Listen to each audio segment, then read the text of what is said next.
ശ്രീരാം ജയറാം ജയ ജയറാം.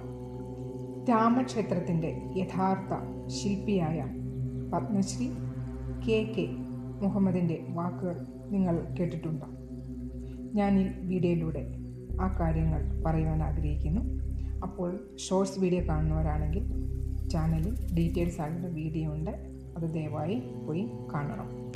അയോധ്യയിലെ രാമജന്മഭൂമിയിൽ വിവാദങ്ങൾ സൃഷ്ടിച്ചപ്പോൾ ആദ്യത്തെ ഖനനത്തിൽ പങ്കെടുത്ത പത്മശ്രീ കെ മുഹമ്മദ് ഇങ്ങനെയാണ് പറഞ്ഞത്.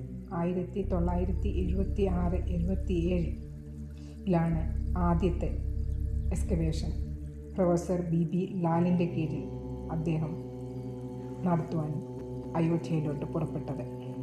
അന്ന് അവർ വിവാദിത പള്ളിയിൽ എത്തിയപ്പോൾ അവിടെ ഖനനം ചെയ്തപ്പോൾ ആദ്യത്തെ ഖനനത്തിൽ